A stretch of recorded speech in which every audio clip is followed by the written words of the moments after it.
Caros amigos aqui do nosso canal Legião da Santa Cruz, estamos de volta com o curso História das Conjurações Maçônicas. Hoje, com a nossa quinta aula. Eu peço perdão aos alunos pela demora em liberarmos essa quinta aula, que na verdade nós tivemos alguns contratempos nesses últimos meses e não conseguimos, infelizmente, gravar essa quinta aula, mas agora vamos regularizar isso aí, vamos tentar soltar uma aula pelo menos a cada mês, a fim de que a gente não perca o fio da meada do curso, ok?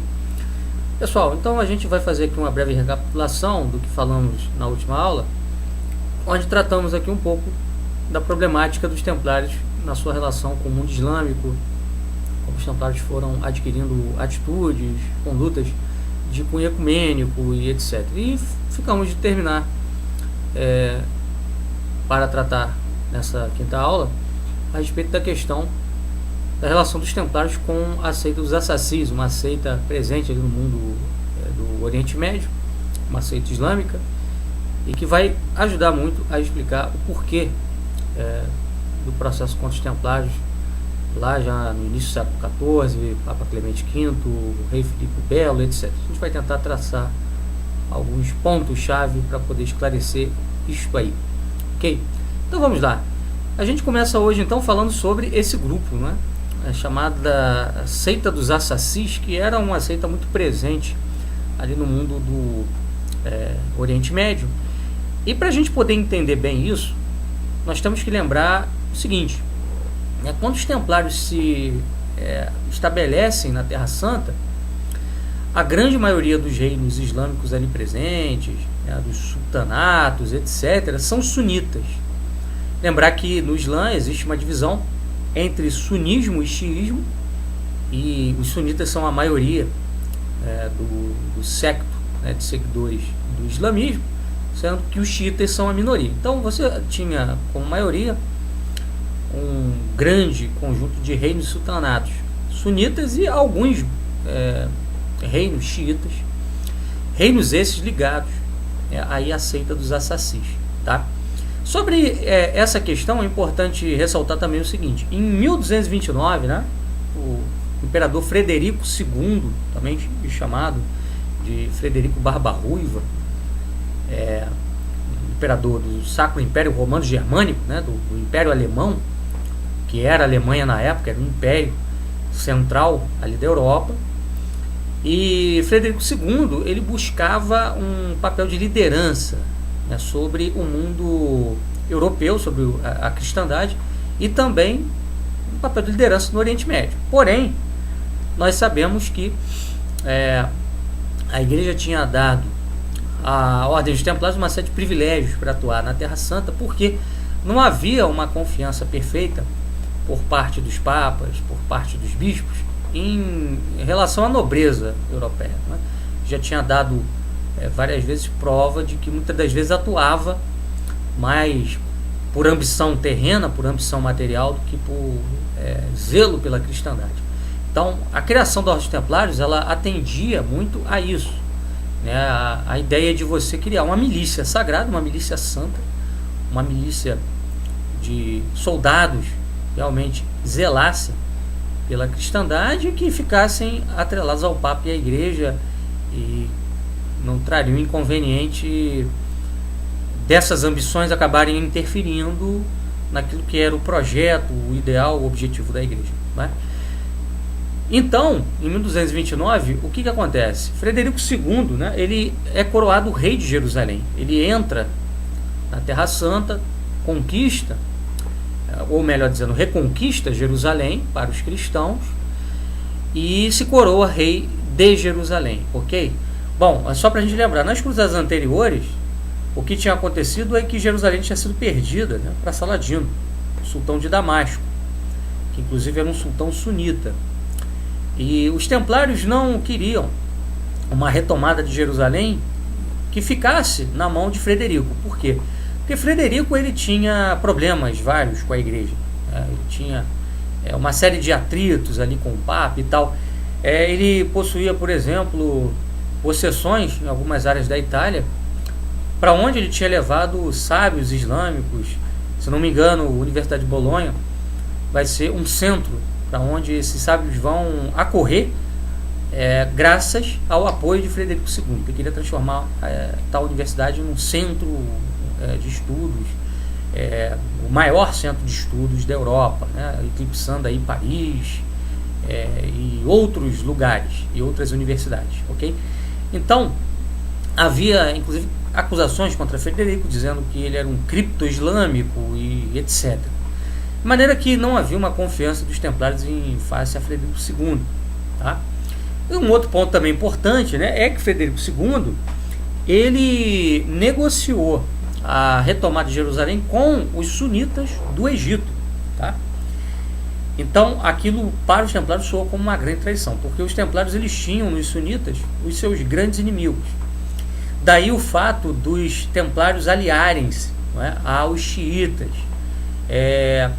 e aos assassins.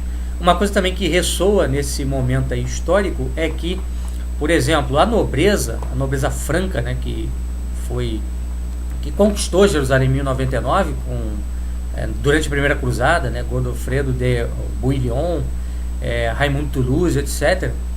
Essa nobreza franca que se estabeleceu ali na Terra Santa, ela buscava, na verdade, uma outra tática. Os templários eles faziam aliança com os xiitas contra os sunitas.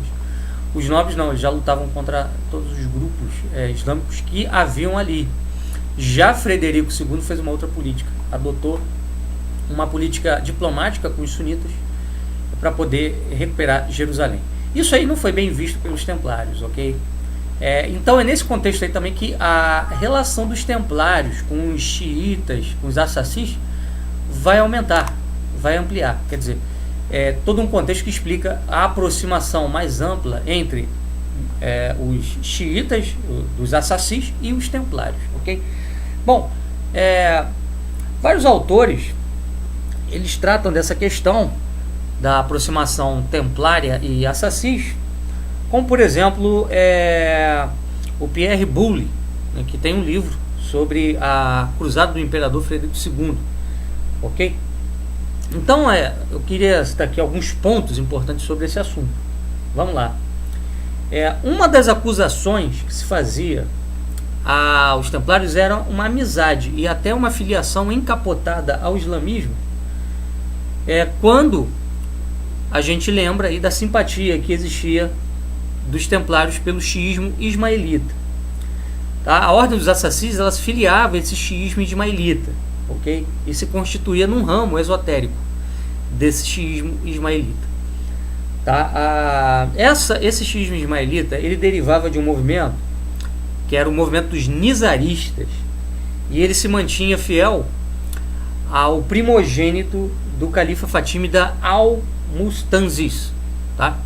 Então assim, ele acreditava numa linhagem dinástica que vinha lá de Al-Mustanzis, que teria guardado a fé islâmica pura de qualquer contaminação. E segundo esse ramo, né, o Islã, o verdadeiro Islã seria um Islã esotérico.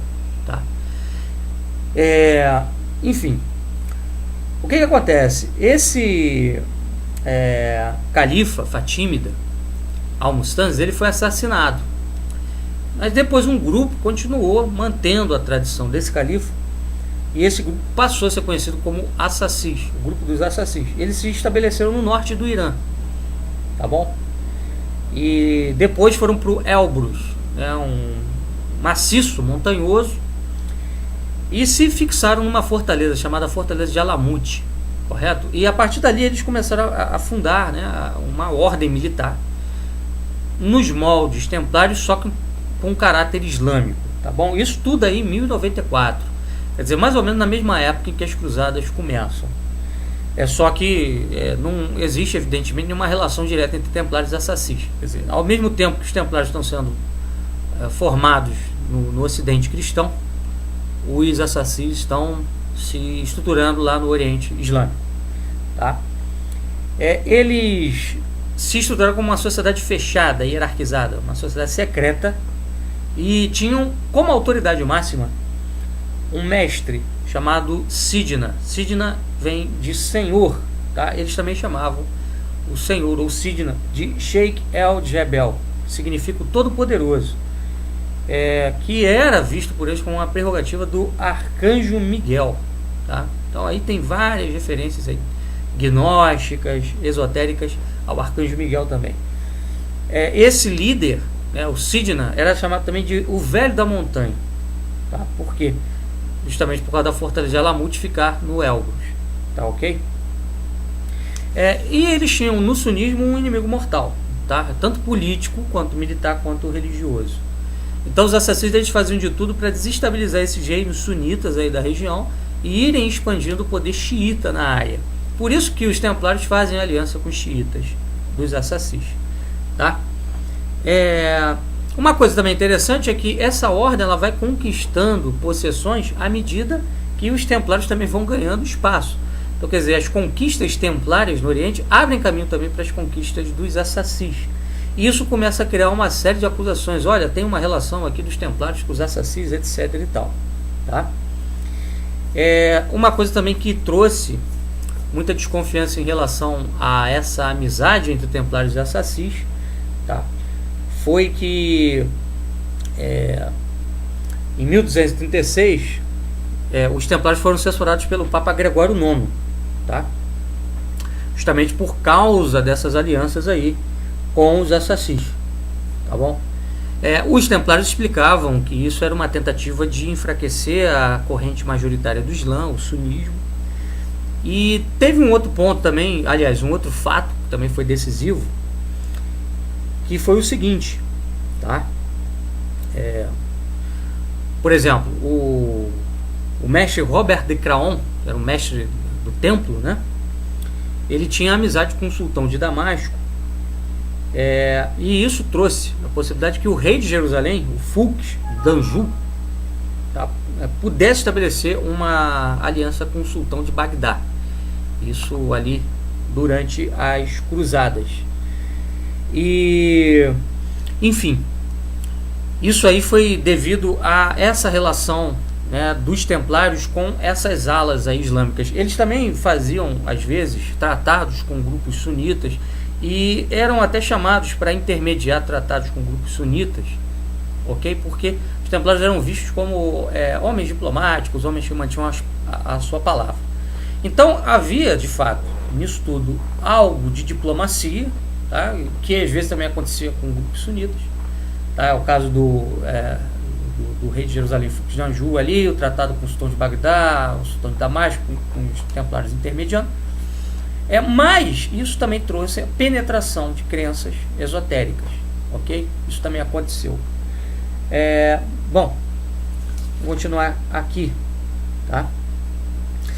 Um ponto também que alguns autores ressaltam é que, por exemplo, as relações da Ordem do Templo, né, com os assassinos, ela remonta logo ao começo da Ordem, né? Logo ali é 1118, tá? Ainda na época de Hugo de Payens, tá? O primeiro grão-mestre da Ordem dos Templários. Dizem alguns, né, que estabeleceu-se nessa época um tratado secreto entre templários e assassinos, tá? Onde havia um compromisso de entregar Damasco a Balduíno II, rei de Jerusalém, o rei francês de Jerusalém, em troca da cidade de Tiro. Quer dizer, os xiitas assassinos ficariam com Tiro, tá? E o Balduíno II com Damasco, tá ok?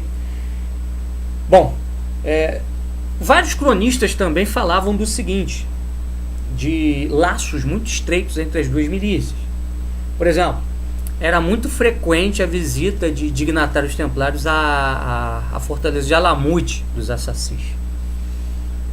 Enfim, o Bernard Marillier, ele fala de que essas visitas elas podem ter provocado a penetração esotérica no meio templário, e que isso aí poderia explicar uma série de coisas que vão depois aparecer aí no processo, nas acusações contra os templários, ok?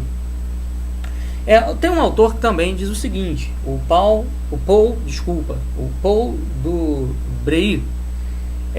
Os templários foram rapidamente influenciados pela filosofia exótica Antes devera dizer esotérica. Isto foi notado no processo, quando os inquisidores denunciaram práticas e conhecimentos heréticos maometanos, maniqueístas e zoroastristas. Tá? Esse autor, ele trata, né, do processo contra os templários, processo lá aberto na época de Filipe IV, na França, que acabou tendo como resultado o fim da Ordem dos Templários. E nesse processo fica claro que o depoimento dos templários confessaram crimes e práticas nefandas mostra conhecimentos que eles só poderiam ter adquirido se eles tivessem tido realmente contato com os assassins, né? Conhecimentos realmente esotéricos, gnósticos, né? Herméticos, mágicos, que nem mesmo os inquisidores que faziam todo o procedimento, né, de inquisição tinham conhecimento, tá? Porque muitas vezes aparecem alguns dizendo aí, não, os inquisidores forçaram a barra, né, forçaram os templários a confessar crimes que eles não tinham cometido. Sim, isso até aconteceu realmente, né? Mas é fato também que eles relataram coisas que os inquisidores não sabiam, que só poderiam ter vindo justamente desses contatos aí com os assassins, ok? Continuando, pessoal, a gente percebe o seguinte, que na época em que o processo, né, contra os templários começou, ali o iniciozinho do século XIV, 1305, né, 1306 e em diante, todas aquelas acusações que já haviam sido feitas pelos templários foram se adensando e foram se organizando basicamente em duas acusações gerais, né, que eram acusações de heresia, né, e aí isso envolvia muita coisa, desde práticas satânicas até conhecimentos ocultos, práticas mágicas, doutrinas perversas, etc. E também acusações relativas a atos sexuais nefandos, né? Sodomia, e daí por diante, tá? Um dos pontos importantes a ressaltar é que falava-se entre os templários, já desde muito antes do processo começar, de uma segunda regra. Os templários tinham uma regra de vida, mas falava-se costumeiramente de uma segunda regra que era cultivada em oculto pelos membros, né, da ordem. Tá? Por exemplo, o autor Vitor Manuel Adrião, ele fala assim: para explicar os numerosos depoimentos que vão nesse sentido pelos templários detidos, todos eles confessando não terem visto diretamente essa segunda regra, mas tão só terem ouvido de outras, os quais por sua vez acabando por confessar também terem ouvido, e assim arrastando-se o círculo do disse-me disse, a única maneira plausível, né, parece ser a referência ao preceptor do Templo de Laon, Gervais de Beauvoir, né? Gervais de Beauvoir. Então, esse preceptor aí, ele fala o seguinte, né? Havia na ordem um regulamento tão extraordinário, sobre o qual tinha de ser guardado um tão grande segredo, que qualquer irmão preferia que lhe cortasse a cabeça a revelá-lo. O advogado de Gervais de Beauvoir, ele diz assim, né? Raul de Preges é o advogado. Ele corrobora o que o irmão Gervais diz, dizendo: possuía um livrinho com os estatutos de sua ordem, que mostrava de boa vontade, mas tinha outro, mais secreto, que nem por todo o ouro do mundo o mostrava. Tá? Então havia realmente uma regra secreta que circulava entre alguns templários, o que dava aso a pensar realmente em rituais ocultos que eram praticados por alguns templários. Evidentemente que não é o caso de dizer que todos os templários estavam implicados nessas práticas ocultistas, mas muitos estavam. E isso leva-nos a dizer o seguinte, que de fato, né, havia uma razão, um motivo para o processo contra os templários. Se os motivos, as razões de Filipe o Belo, rei da França, eram boas ou não, como muitos historiadores discutem, aí já é uma outra questão. Claro que existiam ambições políticas, ambições materiais, militares do Filipe o Belo de destruir a Ordem dos Templários, mas existiam também fundamentos para essas acusações. Talvez o melhor não tivesse sido o extermínio da Ordem, mas sim a reforma. Mas enfim, o que aconteceu foi que Clemente V, o Papa, decidiu aboli-la. Tá? Havia uma lenda também, né, de 2 cavaleiros templários, 2 cavaleiros cruzados. Aliás, havia uma gravura que era usada, né, pelos templários, que trazia o seguinte: um cavalo e 2 cavaleiros, né, 2 cavaleiros sentados no mesmo cavalo. Então começaram a surgir, por exemplo, boatos dizendo que essa gravura ela tinha, na verdade, um sentido esotérico, tinha um sentido diabólico por trás dela. Tá? Por exemplo, esses 2 cavaleiros templários, segundo alguns diziam, representavam 2 soldados que marchavam juntos para um combate. Tá? Um teria se encomendado a Jesus Cristo, o outro teria se encomendado ao diabo. Ok?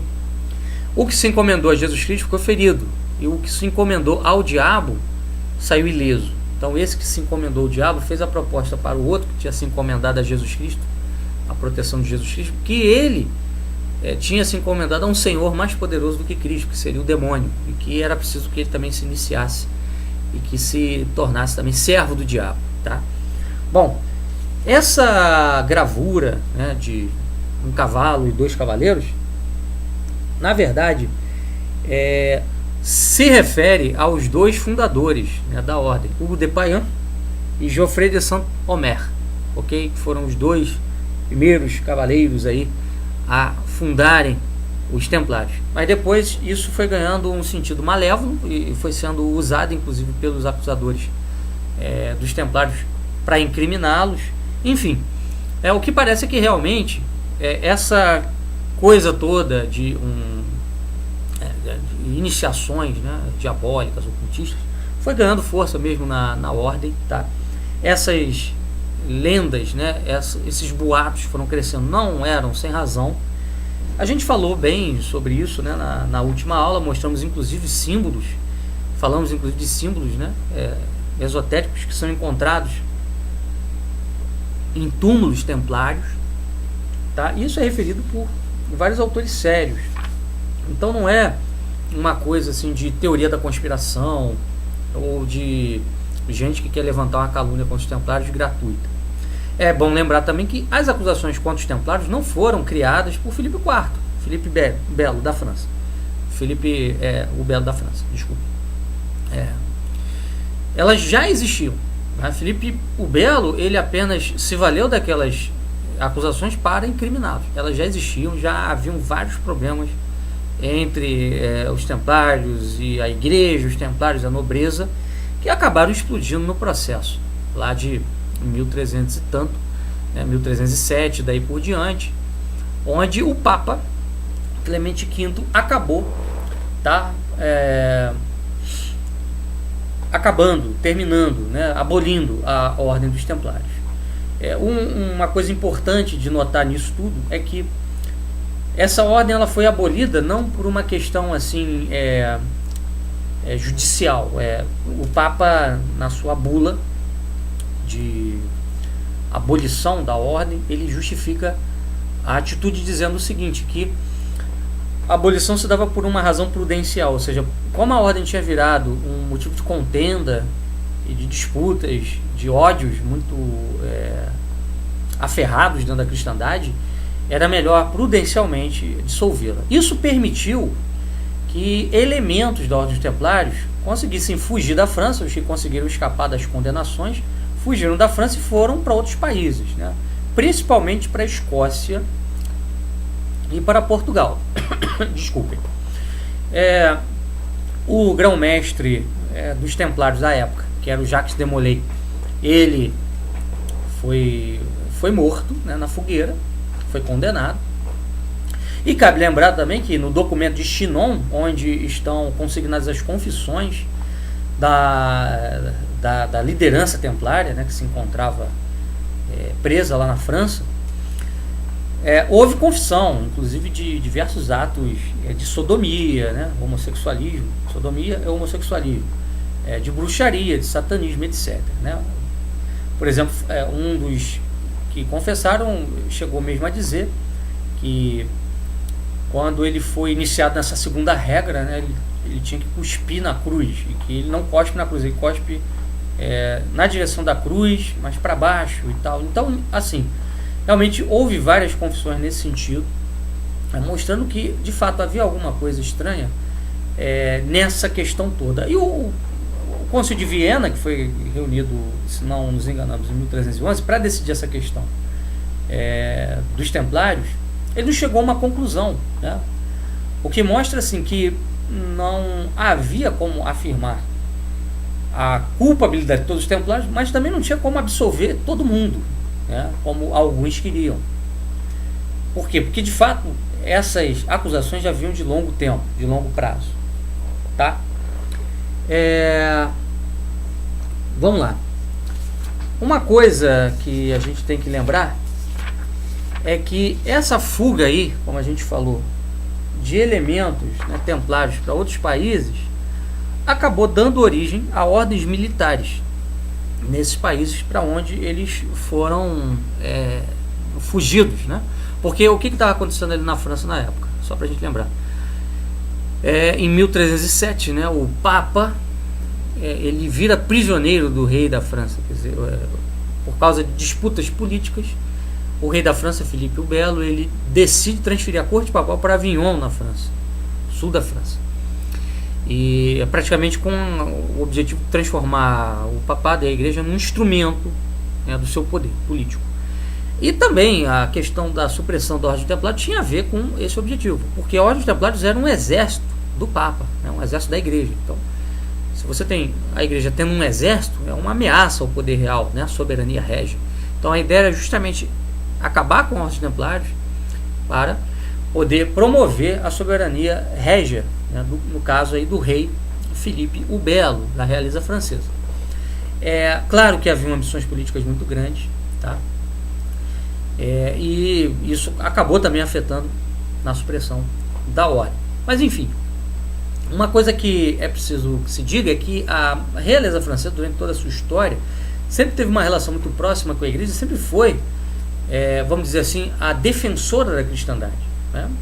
A guardiã da cristandade. Lembrar que o primeiro rei bárbaro a se converter ao cristianismo foi Clovis, em 500 ali DC. Ele foi batizado por São Remígio, ok? E nesse batismo consolida-se uma aliança entre a Igreja Católica e os francos. É a primeira vez que há uma aliança entre a Igreja e um povo bárbaro, um reino bárbaro, né? Logo depois do fim do Império Romano. Isso foi fundamental para você construir o ideal de cristandade, porque depois de Clovis você vai ter Carlos Martel lutando lá contra os muçulmanos em 732, na Batalha de Poitiers, impedindo uma invasão muçulmana na Europa, defendendo a cristandade europeia. Você vai ter Pipino Breve fazendo uma aliança com o Papa Estevão, doando o centro da Itália, né, os chamados Estados Pontifícios, para o Papa. Você vai ter Carlos Magno restaurando o Império Romano, mas sob a liderança franca e sob as bênçãos do Papa Leão III. Então, a relação dos franceses com a igreja sempre foi muito forte, tá? E esses cavaleiros que saíram, que fugiram e que foram fundar ordens militares independentes em outros países, eles se ligaram às realezas desses países aí, tá? A realeza de Portugal, a realeza da Escócia, etc. e tal. E evidentemente que esses elementos esotéricos, né, também tiveram que fugir e foram penetrando nessas ordens militares, ok? Então, por exemplo, a maçonaria hoje em dia ela tem referência a vários símbolos, a várias simbólicas de origem templária, né? Por exemplo, ela tem referência à simbólica da ordem de Éredon, uma ordem militar que se constituiu lá na Escócia depois da fuga dos templários da França. Os templários foram para a Escócia, fundaram essa ordem. E há várias ordens, aliás, desculpem, há vários graus maçônicos que se referem a essas ordens militares, seja a ordem dos templários, seja também a essas ordens aí que se formaram depois do fim dos Templários, tá? 1311. Então, assim, é praticamente impossível não ligar uma coisa a outra, tá? Um outro contexto também que a gente tem de recordar é que nas lojas maçônicas do medievo, que eram na verdade corporações de ofício de pedreiros, né, a gente já falou, muitos templários também buscaram refúgio, porque como essas lojas tinham isenção, né, a igreja não podia interferir diretamente nas discussões internas e tal. Um templário que fosse acolhido ali dentro, ele não podia ser mandado para a fogueira inquisitorial, perseguido, etc. Então, muitos templários fizeram isso, filiaram a corporações maçônicas de pedreiros, né? E eram templários que vinham com essas ideias esotéricas lá do Oriente e tal, e foram levando aquilo ali para dentro das corporações de livres pedreiros, ou seja, de maçons, de franco-maçons, né? Então tudo isso foi criando um caldeirão cultural, que é o que vai dar origem à maçonaria. A gente sabe que a maçonaria propriamente dita, oficialmente falando, ela só se funda em 1717. Mas isso não quer dizer que já não houvessem clubes, grupos maçônicos operando antes, né? Já existiam. A maçonaria operativa, a maçonaria profissional, ela vai ganhando cada vez mais um caráter esotérico com o passar do tempo. E essas ordens militares também vão ganhando um caráter cada vez mais esotérico e, sobretudo, né, um caráter de hostilidade à igreja e à realeza francesa. Uma coisa que tem em diversas iniciações na maçonaria são símbolos relativos, por exemplo, à derrubada do rei, né? Menções à derrubada do rei, a derrubada do rei da França, né, especificamente, que é identificado como o grande símbolo da tirania, né? A derrubada do Papa, né, do papado, da igreja, também vista como símbolo da tirania, porque foi a igreja, né, com Clemente V e o rei da França, com Filipe o Belo, que destruíram a ordem dos templários. Então, toda a simbólica maçônica ela se refere à questão templária. É claro que a maçonaria ela não tem nada a ver diretamente com a fundação da ordem militar dos templários lá no início do século XII, né, por Hugo de Payens. Claro que não, Hugo de Payens não era maçom, mas eu acho que ficou claro aqui pelas últimas aulas que nós demos.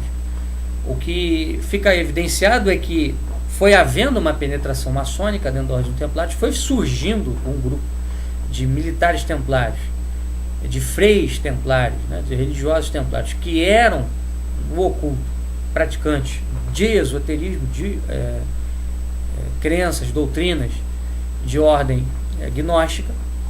E quando acontece a supressão da ordem, esses aí fogem, vão formar ordens militares em outros países, vão fecundar essas ordens militares com ideias esotéricas e vão também fecundar as corporações maçônicas com ideias esotéricas que traziam do Oriente, ok? Então isso tudo vai criando, como a gente falou, um caldeirão de ideias, de cultura, de movimentos, justamente para derrubar o poder da igreja na Europa e, consequentemente, criar uma nova ordem de coisas, né? Uma nova ordem mundial, né? Um novo tempo, um novo mundo, que foi exatamente o que foi feito na Revolução Francesa em 1789, quando a maçonaria, liderando diversos grupos, diversos partidos que tinham interesse em derrubar a realeza, em derrubar a igreja do poder, criou aí um movimento que deu origem ao mundo contemporâneo e que tem total relação com o domínio maçônico hoje da política a nível ocidental, tá? Então na próxima aula a gente vai começar a ver aí como se processou essa questão toda da penetração esotérica no mundo do Renascimento, como é que isso impactou a igreja, como é que isso impactou a sociedade, e como isso foi criando também grupos secretos, como por exemplo o Colégio Invisível, que a gente vai tratar na próxima aula, que vão ter um impacto muito grande para desencadeamento de eventos políticos, culturais, que vão ser decisivos para o enfraquecimento do poder da igreja na Europa. Ok, pessoal? Então, nós ficamos por aqui, hoje ficamos por aqui, e qualquer dúvida, qualquer pergunta, vocês já sabem. Vocês têm o meu e-mail, né? Professor Rafael, Rafa Plus Ultra 79@gmail.com, tá? E tem também lá o blog do Legião da Santa Cruz, né? Tem aqui o canal do Legião, vocês podem também mandar perguntas aqui pelo canal, podem mandar pelo blog, podem mandar pelo meu e-mail, ok? E eu termino aqui a aula fazendo um pedido a todos vocês. O Legião da Santa Cruz quer ser uma associação, um movimento que reúna os católicos para um combate político eficaz contra as correntes que aí estão, que militam, né, contra o reinado de Deus, né, o reinado da igreja, o reinado de Cristo. E nós estamos em processo de estruturação do Legião como uma associação. Tá? E o nosso líder, o César Maciel, ele decidiu criar uma iniciativa para arrecadar fundos. Nós precisamos mais ou menos de R$3.000 para elaborarmos aí tudo que diz respeito à estruturação do Legião como associação. Qual a vantagem disso? A vantagem é que nós, como associação, poderemos atuar de forma jurídica, de forma oficial, em defesa da igreja, em defesa da doutrina da igreja, em defesa também daquilo que é a concepção política da igreja na sociedade. E você se associando a nós vai poder contribuir, e muito, por isso, né? Então nós precisamos desse recurso financeiro, mais ou menos R$3.000, para nós podermos registrar o Legião da Santa Cruz como associação na justiça, fazer todos os trâmites aí advocatícios em relação a isso, ok? Então o César Maciel, ele lançou uma vaquinha para nós arrecadarmos essa grana, e se você puder ajudar,